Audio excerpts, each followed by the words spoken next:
आवास योजना में आवेदन किया है तो ये वीडियो आपके लिए बहुत जरूरी है, क्योंकि सरकार ने भाइयों और बहनों, अगर आपने पीएम आवास योजना में आवेदन किया है तो ये वीडियो आपके लिए बहुत जरूरी है, क्योंकि सरकार ने साफ संकेत दिए हैं कि 2026 में पीएम आवास का पैसा आना शुरू होगा। लेकिन एक बहुत आम गलती की वजह से हजारों लोगों की किस्त अटक सकती है। इस वीडियो में मैं आपको साफ साफ बताऊंगा पैसा किस महीने आ सकता है किन लोगों का नाम नई सूची में है और कौन सी गलती सबसे ज्यादा पैसा रोक रही है। इसलिए वीडियो को अंत तक जरूर देखिए ताकि आपको साफ पता चल सके कि आपका पैसा आएगा या अटकेगा। सरकार की तरफ से जो संकेत सामने आए हैं उनके अनुसार 2026 की शुरुआत से पीएम आवास योजना के तहत लाभार्थियों के खातों में पैसा भेजने की प्रक्रिया शुरू हो सकती है। यह पैसा किसी एजेंट, बिचौलिए या किसी और माध्यम से नहीं जाएगा, बल्कि सीधे उसी बैंक खाते में आएगा जो सरकारी रिकॉर्ड में पहले से सत्यापित है। इसका मतलब साफ है कि जिन लोगों के दस्तावेज पूरे हैं और बैंक की जानकारी सही है, उनके लिए इंतजार अब ज्यादा लंबा नहीं होना चाहिए। लेकिन इसी प्रक्रिया में एक ऐसी आम गलती सामने आ रही है जिसकी वजह से हजारों लोगों की किस्त अटक जाती है। कई मामलों में नाम सूची में होने के बावजूद पैसा इसलिए नहीं आता क्योंकि बैंक खाता आधार से लिंक नहीं होता, खाता लंबे समय से निष्क्रिय रहता है, या आवेदन में दी गई जानकारी बैंक रिकॉर्ड से मेल नहीं खाती। कहीं मोबाइल नंबर बंद होता है तो कहीं पहचान पत्र और बैंक विवरण में छोटा सा अंतर होता है। ऐसी स्थिति में सिस्टम अपने आप भुगतान रोक देता है। अब बात करते हैं नई सूची की। जिन लोगों ने पहले ही आवेदन किया था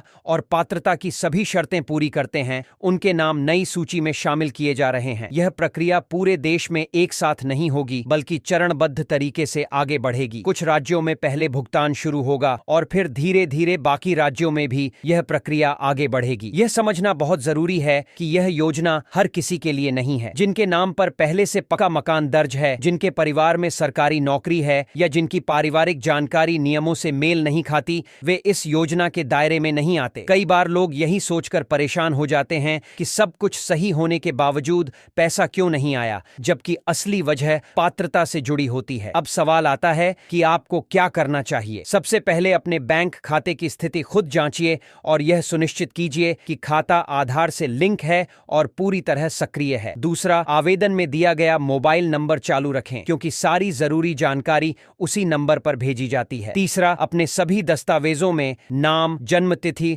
और अन्य विवरण आपस में मिलाकर देखिए ताकि किसी भी तरह की तकनीकी रुकावट न आए। सरकार ने पूरी प्रक्रिया को पारदर्शी बना दिया है। अब जिम्मेदारी आपकी है कि आप अपनी जानकारी सही रखें और समय रहते जरूरी सुधार कर लें। जो लोग पहले से पूरी तैयारी के साथ हैं, वही इस योजना का लाभ सबसे पहले उठा पाएंगे। कई लाभार्थी यह मान लेते हैं कि एक बार नाम सूची में आ गया तो अब सब कुछ अपने आप हो जाएगा, जबकि सच्चाई यह है कि यहीं से असली प्रक्रिया शुरू होती है। सिस्टम पूरी तरह रिकॉर्ड पर चलता है और एक छोटी सी गलती भी पूरी सहायता को रोक सकती है। इसलिए यहाँ लापरवाही सबसे बड़ा नुकसान बन जाती है। अगर आपके आसपास किसी और के खाते में पहले पैसा आ जाए और आपके यहाँ थोड़ी देरी हो तो घबराने की जरूरत नहीं है। भुगतान चरणों में किया जाता है, लेकिन अगर लंबे समय तक कोई सूचना नहीं मिलती तो चुप बैठना भी सही नहीं है। अपनी स्थिति खुद जांचना और समय पर कदम उठाना जरूरी है। अब एक जरूरी सवाल खुद से पूछिए, क्या आपने अपने बैंक खाते की स्थिति खुद जांची है? क्या आपका मोबाइल नंबर वही है जो आवेदन में दर्ज है? क्या आपके दस्तावेजों में कोई गलती तो नहीं है? अगर इन सवालों का जवाब साफ नहीं है तो यहीं से सुधार शुरू करना जरूरी हो जाता है। यह योजना उन लोगों के लिए है जिन्होंने सालों तक असुरक्षा में जिंदगी गुजारी है और जिनके लिए पक्का घर सिर्फ एक सपना था। सरकार की कोशिश है कि यह सपना हकीकत में बदले, लेकिन इसके लिए लाभार्थी की सतर्कता भी उतनी ही जरूरी है। अंत में एक बात बहुत साफ समझ लीजिए, सरकार ने पैसा तय कर दिया है